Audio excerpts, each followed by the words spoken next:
Hello, everyone. How are you? It's Brother Ray here. I hope you're doing well. So, today I have a very special guest on, Dr. Violet McIntosh. Now, Dr. McIntosh is a renowned surgeon and she practiced at the Inglewood Hospital. So, I would like Dr. McIntosh to introduce herself to you before we get into some questions today that can talk about health. So, Dr. McIntosh, can you tell us a little bit about yourself? Sure. Nice chatting with you, Ray. I was born in Aruba, but I grew Mm-hmm. up on a tiny 13 square mile island called Carriacou, which is part of the nation of Grenada. Grenada is made Mm-hmm. up of three islands. And I went to high school there, and then I came to America and I did my medical, college, then medical school, and my training Mm-hmm. and all of my practice here. I'm a trained general surgeon who specialized in diseases of the breast. Mm. So, breast cancer treatment was my main Wow. field of Right. practice. Yes. Mhm. Wow. So today we're seeing that there's a epidemic of cancer on the rise, and I'm so happy Mhm. that you're taking the time so that we can make this video to share this information because a lot of people are worried about their health, and a lot of people might have situations where they're not even certain what's going on with their health. So my first question to you today, Dr. Mack, is what are the most important things people can do every day to improve their overall health? Lifestyle changes. Mm-hmm. Science has now shown that most diseases that lead to death, Mm. heart disease, stroke, cancer, are all related to our lifestyle. In Mm-hmm. the book of Genesis, God, we saw how the creation came about. Right. God provided sunlight, He provided water, Mm-hmm. He provided the air, and then told us what to eat. And Right. these are the main things that we have ignored Mm-hmm. for centuries. And now we are really facing a crisis because people are just sick. Mm-hmm. We are not following the laws of health. Wow. And we watch a lot of celebrities. Some of them try, and others come up with crazy cockamamie Wow. ideas, and people flock after Mm-hmm. something that sounds good and easy. Yeah. But the laws of health include what we put in our mouth or nutrition. We have to exercise. Mm-hmm. In the past, people worked, they got up in the morning, they went out, they went into the field to work, Mm-hmm. they worked hard. Yes. So they got their exercise that way. Most of us are sitting behind a desk for 8 hours every day, Mm-hmm. no exercise. Wow. And we're not drinking water, we're drinking sodas, we're drinking power drinks. Mm-hmm. And these things are a natural disaster. And they use those power drinks thinking that those power drinks will give energy so Mhm. that they can complete the task that they're doing, not knowing that they're causing more harm to their body. Absolutely. And of course, the people who manufacture these things, they know. Wow. They've done the research, they know what happens, Mm-hmm. but they're just pushing. Yes, you're going to have increased energy for a short time, but then you have the crash. Wow. And in order for you to survive the crash, you may have to drink two more of those Wow. instead of the first one you took. So there's a lot of stuff going on, especially in the quote unquote developed countries, Mm-hmm. and unfortunately trickling down to the developing countries where we are just doing crazy things to our bodies. So the main thing that people should be focusing on is on the lifestyle, what they do daily. Mhm. I heard someone say that food loads the gun, but lifestyle pulls the trigger. So, genetics, really, right? We Genetics. say, everybody in my family has high blood pressure. Everybody in my family has Mm-hmm. diabetes. So it's something genetic. So I don't have a choice. Even when Ah, it's genetic, right. right? The gun is loaded, but in order to pull the trigger, you have to do something. Really? So and it's called epigenetics, your lifestyle can actually cancel what your genetics would have predicted. So I'm gonna go a little bit off track because what you said is very interesting. Now you were a breast cancer surgeon Mhm. in Inglewood Hospital. Correct. Now, cancer is an epidemic around the world. Mhm. Can people who have cancer reverse their condition by lifestyle? So we have to keep in mind that cancer grows very slowly. Mm-hmm. So by the time a person is diagnosed with cancer, the first cancer cell may have been sitting there for 10 years. Wow. Correct. So that now with your lifestyle in trying to reverse that, you may need 10 years for your lifestyle to reverse that cancer. While the lifestyle changes are working, Mm-hmm. the cancer can be spreading. So what I often say to my patients, at least let's separate this cancer from your body. Let's take the tumor out. Mm-hmm. And then if you want to go and do different things, you can, Right. because then you have some time. Gotcha. But if you have a tumor that's, 1 inch big, 2.5 centimeters, let's say, the time it would take for the lifestyle changes, Mm-hmm. it's going to take a while. Now, there are people who have disease that have spread and there is nothing more the doctors can do. We see big differences then because these Mm-hmm. are sort of a few cells scattered about the body. Mm-hmm. It's easier to work on that than a big tumor. Gotcha. So a big tumor could be millions and millions of cells. Whereas you can have tiny millimeters of stuff scattered about. The lifestyle can help, bring that under control much faster. So you have to be very careful Right. when you see people saying, oh, I went on a plant-based diet and in 2 months, everything disappeared. Mm. Show us the data to support yeah. that. There are a lot of people with what we call anecdotal reports about things happening, and there is no science or studies to support that. So you Gotcha. have to be very careful. Right. Yes. Okay. Okay. So here's another one. What common symptom do most people ignore that could signal a bigger Bigger health problem. problem? So one of the common diseases we have is diabetes. Mm-hmm. And a person can find that they're very thirsty all the time. Mm-hmm.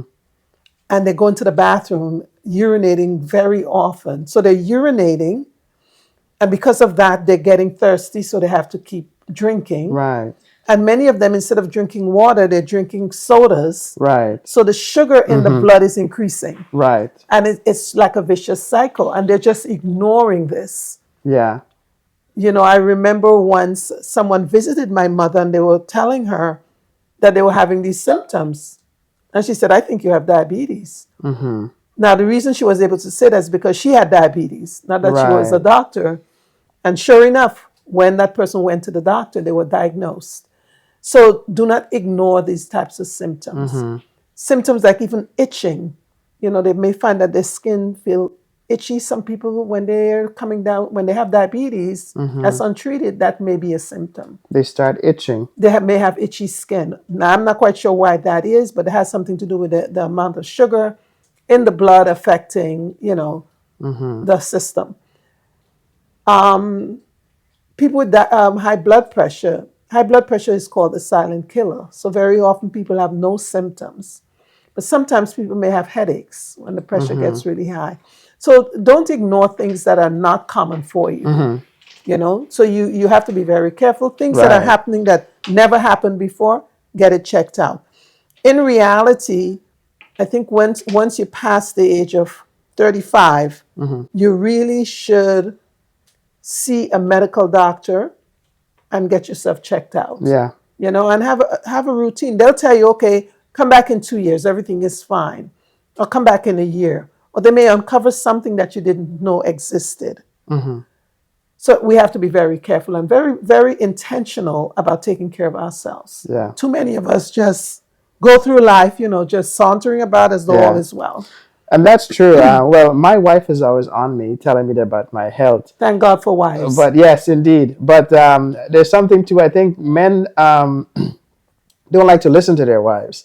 So sometimes, as a man, we have this strong side. So when we first met, my wife said, "Talk to Dr. Mack about your situation." My mother was a diabetic. My mother died from diabetes, and my dad had cancer. My dad died from cancer. So when I spoke to you about the A1C test, and my thing was men in general have this fear of going to the doctor. We think we're macho. We don't want to go to the doctor because we think we got it, or we can use some kind of bush or herbs and we'll be fine. But I took your advice and I went to the doctor and I got my A1C test done. I got the results, and now I'm much more comfortable knowing what I need to do. So I think you're absolutely on point. When we get to a certain age, you said, I remember what you said. You said that the doctor is your friend. Don't be afraid of the doctor. You know, the funny thing is I work with a lot of doctors, but I don't like to go to the doctors. I mean, I know, but even as a doctor, when I go to the doctor, I get nervous. Oh my God, are they going to find something? And I think that's the Right. fear most of us have, Yes. that the doctor is going to uncover something that's not going to be pleasant. But despite that, you have to power through and go do what you have to do. Because the results actually help you to realize what you need to change and you catch it earlier than later. Exactly. So let's say you go to the doctor, they do the blood test, you have a borderline A1C, and they may say you're borderline diabetic. You can turn that around. Right. As opposed to going to the doctor, they check your blood sugar is 500. They have to start you on insulin. Yes. It's a much steeper climb to Right. reverse that. So you go, they find, your blood pressure is a little elevated. You should cut back on your salt. You need to exercise. You can get things taken care of. Like even cancer, when it's diagnosed early, people hear cancer and they freak out thinking it's a death sentence. But patients, for example, in my field, breast cancer, those patients who are diagnosed at stage 0, stage 1, the cure rate is 95 to 99%. We say 99% because we don't like saying 100% for Right. anything. That's a huge difference That's a big, than yeah. you sit at home, you feel a lump, you say nothing, it starts growing up. By the time you show up to the doctor, you're at stage 3, the chances of a cure are probably down to 50%. Wow. So you see, it's a huge difference when things are found early. Wow. Wow. So now, with that, it leads into my next question. What are the biggest mistakes people make when trying to lose weight or get healthier? So the problem with losing weight, it's almost like a temporary thing. You go on a crazy diet. The reality is it's not sustainable. So that you say, oh, okay, I'm cutting out whatever. And then after 4 weeks, you say you lost 10 pounds, you feel great. You go out and all around you is the thing you cut out. You have no willpower, you start eating that again. It has a different effect on your body now because, as I always say, the next time you go back and you eat a cracker, you gain 5 pounds. Wow. It's more important that you practice eating in a way that is healing to your body. So as you're putting something into your mouth, you say, is this hurting me or is this healing me? So let us say you decide, I am going to watch my nutrition. Let us look and see what they say is the best way to eat. The latest guidelines that came out it's an upside down. It's like, what in the world is it? Makes no sense. Right. I A saw few that. years ago, they Yeah. came out with the healthy plate, the healthy plate. And it shows you that 50% of your plate should be vegetables. Right? I used to give to my patient what I called a plant strong diet or plant strong way of eating. Using the word diet is a little because you get into the thing that it's something that's unpleasant. It's something that you have to force. It doesn't really work. But we say plant strong way of eating. 50% of your plate vegetables. So it could be a salad plus some sauteed vegetables, some leafy greens, and with some broccoli, cabbage, what have you. 20% some healthy grains. All right, so you're going to have, let us say you have brown rice, and sometimes you can mix in other grains with that to make it even, more fiber-filled and so on. Another 20% your legumes, your lentils, your stew peas, your tofu, your all of that. And then a 10%, if you want to say, I want a piece of fish or a piece of chicken, that should be like the garnish on the plate as opposed to the main thing. Right. You watch the average plate, 50% of the plate is meat because they have a chicken leg and thigh section together that takes up half of your plate. Yeah. Then they have some white rice and a little dollop of vegetables. Whereas you say you have a plant strong plate, you can see 50% is your vegetables, 20% your, as people would say, carbs, which would be your grains, 20% your legumes, and then if you want to, 10%, you can have some chicken or fish, Yeah. right? Or if you are vegetarian, then 30% would be the legumes, and the tofu, that would be your protein. And people will say, oh, how much protein? How are you going to get your protein? Well, I'm glad that you brought it up, because that was my follow-up question. So somebody's going to say that. How do they get So the one protein? of the problems is you have a lot of people out there telling you you need 1.2 grams of protein per kilogram of weight. So imagine, since 80% of Americans are overweight or obese, right? So let us say 80%. 80%, easy. Wow. Because first of all, the guidelines they give you for weight of what's normal, they start off high, okay? Wow. So let us say you're 70 kilos, you're relatively normal weight.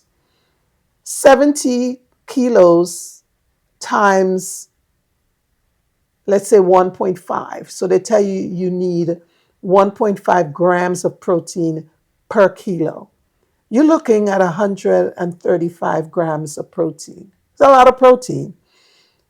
A lot of the data suggests that 0.8 grams per kilo per your weight in kilos. So if you're 70 kilos, you're looking at 56 grams of protein. That's much per day. So that's per day. Per day, so that's much more manageable.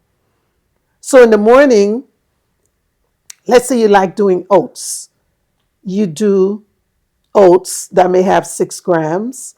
You do, let's say you add soy milk to that. That's some another. nuts. So then you add your nuts, Right. your pumpkin seeds. You may even mix in some protein. Like I like mixing in hemp protein. So your breakfast, that could be 21 grams easily. So that's basically like the amount of protein you need for the day.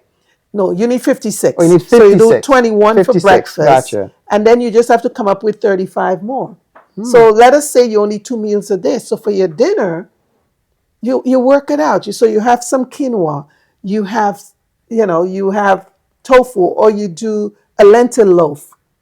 That chunk of lentil loaf could be 25 grams. So you can get nobody in America is suffering from protein deficiency. Really? No. The majority of people are eating way more protein than they need. You're not a bodybuilder. You're not some, what are these fighters called? You're UFC not fighter. right. Right.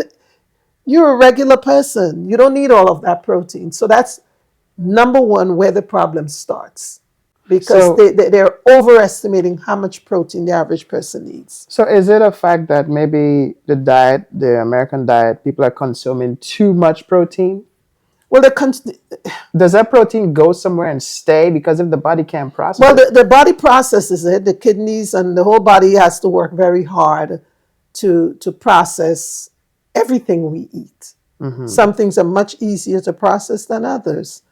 So what happens with these people, when you eat so much meat, you don't have any space for vegetables. You don't have any space for vegetables. And meat has zero fiber. And that's why there is an increased risk of colon cancer in people who eat a lot of meat, because there's nothing to flush stuff out of the body because you're not eating enough fiber. There's no fiber in meat. So imagine you eat a big steak. You don't have any room for anything else. Right. You have no room for a big, you'll eat a little bit of salad, but you don't have room for a massive salad. So it's a lot of things that people have to unlearn, and that the people who are promoting some of the things they're promoting, they have to be honest and really tell people what the truth is. So let's touch on that a little bit, because I'm sure people are going to ask questions about that. Because since we started this conversation, we talk about the Genesis account, and the Genesis account is more of a plant-based diet. Correct. And you mentioned that people are consuming too much meat products. So would you recommend that a plant-based diet is better than a high-dense meat diet? Well, all the studies have shown that a plant-based diet is associated with better health outcomes across the board. Across the board. Heart disease, stroke, cancer, all the main killers, people on a plant-based diet have a much lower incidence of these killers than those on the carnivore diet, which is a diet they're promoting now. I All see. these diets cause high cholesterol and all kinds of problems and heart disease. I see. So you may go- lose weight. Sometimes they lose weight on these with these programs, but then they die young from the results of Yeah. the program. So people need to do their research. I saw some influencers promoting something, and I'm like, how can people even think of that as logical? They were actually eating raw meat, and they were saying that that's healthy. To me, that's disgusting. How can you eat raw meat? People can do anything, but it's just crazy because we saw mad cow disease, right? A lot of meats are contaminated as they go through the whole slaughtering process. Those slaughterhouses are not sterile. So you pick up a piece of meat from a slaughterhouse, that meat may contain a lot of bacteria. So you go and eat that meat raw, and it's the same thing they're promoting with raw milk, drinking right. raw milk, Yes. because they said, oh, they're putting chemicals in them when they pasteurize. When they pasteurize, they just heat the milk to a certain temperature to kill off bacteria, and that's it. And then they cool it back down. No chemicals. So a lot of the influencers are making millions of dollars because if you watch them, they say this thing, and the next thing they're doing, they're promoting some supplement that they're hacking. And when you look at what's in the supplement, it's a lot of the same things that they're talking about that are no good. People can stick to a very simple plant-based diet. And they'll get all the nutrients they need. Now, there are certain nutrients that you have to be careful about. One is vitamin B12. A lot of vitamin B12 you could have gotten from the soil in the past. So, for example, you could have pulled up a carrot and just like rinse it off. There'll still be, some of those bacteria that produce this B12. So nowadays, because the way we eat, a lot of people on a plant-based diet may have to supplement B12. Okay, and you can get vegan options of B12 to supplement. You have to be careful about your vitamin D. Vitamin D, especially for those of us who live in the Northeast, in the wintertime, it's dark, it's dreary out, you're not getting that sunlight, your vitamin D levels are going to dip. You need to have it checked, and you may need to supplement. Iron, even. Some people have issues where, you get a lot of iron from red meat, let's say. If you're not eating that, you have to make sure that you're taking in those green leafies that have iron. And sometimes you may need to supplement. Yeah. And that's why you have to check yourself. You can't say, oh, I'm on a plant-based diet, I don't need to see a doctor, all is well. You got to check your blood counts occasionally to see where you are to make sure all is well. So that runs into my next question. So what screening tests or checkups should people prioritize as they get older? So as we get older, and what you have a family history of. So let's say there's a family history of diabetes. You want to make sure that your blood sugars are running in the normal range. So a fasting blood sugar should be under 100. And then a couple hours after you eat, it should be less than 126, right? Most of the time you go to your doctor, they'll order fasting blood labs. They also should do an A1C, which gives you a view of what your sugars have been running for 3 months. So it's not just a one-up. Oh, I know I'm going for a blood test tomorrow, so I'm not going to eat. They say not for 8 hours. I'm not going to eat for 12 hours. So the number comes in looking normal. Yeah, and you feel good. And you feel good. But in reality, your sugars have been on the high side because of this A1C. You may be borderline. You need to check your thyroid functions. You need to check your cholesterol, your lipid profile. And you need to check your B12, your vitamin D. There are other tests as well. You may want to go even further. There are tests for inflammation. There are tests, and a lot of these tests are not routinely done by your primary doctor. In medical school, we got zero nutrition. I think we had maybe one course in nutrition that it wasn't even a full course. So a lot of doctors know about the macros, carbohydrates, how many grams, but in calories per gram. But in terms of actual nutrition, things like inflammation, which are drivers for all kinds of diseases, they're not really trained in that. So there are drivers for inflammation that you can check. Sometimes there are doctors out there, they're called functional doctors, that tend to do a more thorough job in checking things that you would not have thought about. But the standard stuff would be what's called a metabolic panel. It looks at your kidney function, your liver function. Then a lipid panel looks at your cholesterol, triglycerides, etc. And then your thyroid, those types of things. So at a certain age, these are standards that you should have done. Okay. So we have lifestyle, what you eat, regular checks, and don't be afraid of the doctor. So the question now is, if you could give a clear listening piece of advice to anyone, how would you recommend that they can prolong their life and have a healthier life? What would it be? How can they do that? So nowadays we have no excuse. You can go on YouTube and you look for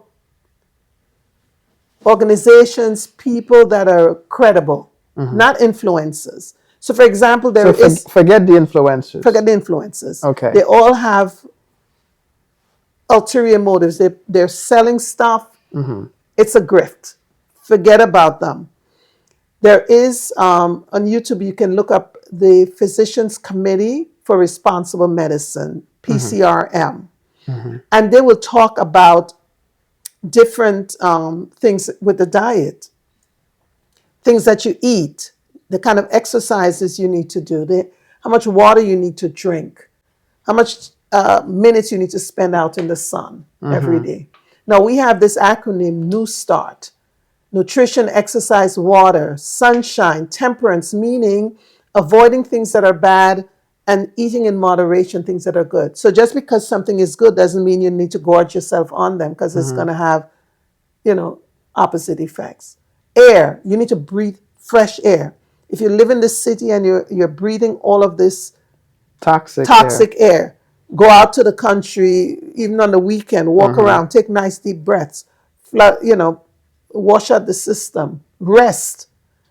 One of our biggest problems, we don't get enough rest. Most adults need at least 7 hours every night.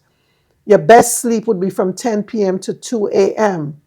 So try to get to bed at 9 o'clock. You relax, you unwind. Hopefully by 10 o'clock you fall asleep and you get some solid rest. A lot of us are not getting enough sleep. We're not getting enough rest. Our bodies are not being rebuilt. While you sleep, that's when a lot of things are being restored. So rest is critical. And then trust in God. Yes. Because the reality is that you can do everything in your power. It's not a guarantee that you're not going to be hit with some kind of disease. Right. Diseases do not come from God. Diseases are a result of sin. Right. And God allows things for his own reason. We look at Job. Right. Right? Job was covered with boils. He was miserable. God allowed Satan to afflict Job's body so that we can have a witness of how to respond when things happen. And Job said, though he slay me, yet will I trust him. Amen. So after you've done all you can, as Donnie McClurkin song says, you just stand. And if anything comes your way, you have to trust God.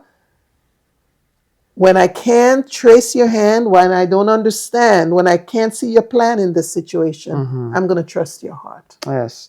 And the Bible also tells us that God himself said, I like the fact that you brought up that about Job. God says, I wish above all things that thou mayest prosper and be in good health. Yes. So God wants us to take care of our health.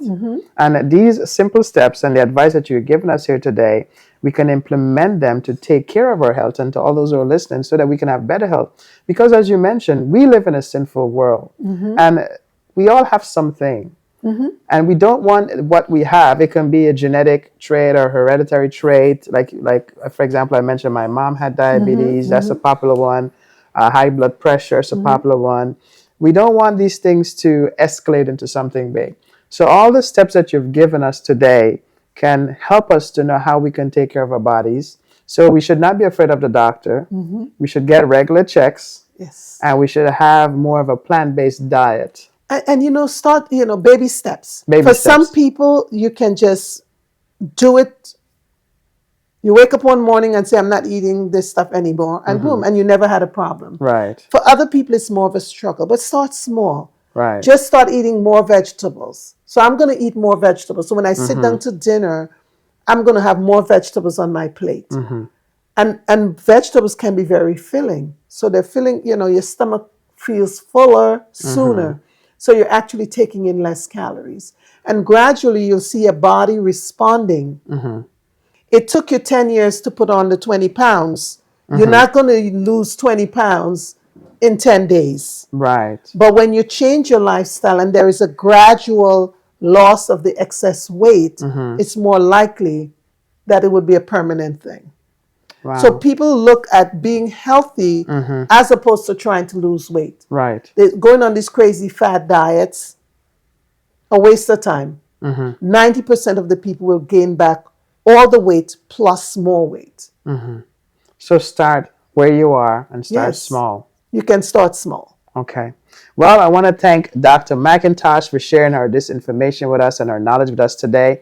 I hope that you were blessed. I hope that you learned something of how you can start taking steps to take care of your health. Now, if you have questions, please feel free to put your questions in the comment below.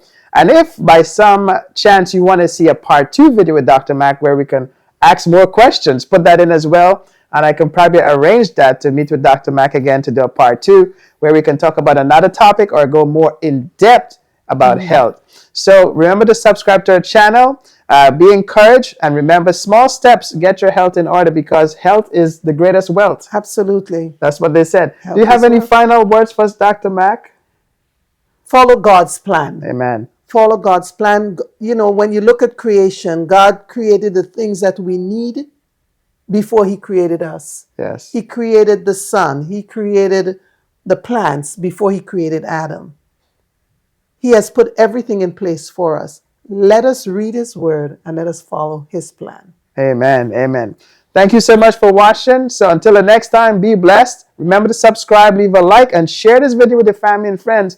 I'm sure it will help them. And always remember that God is always good.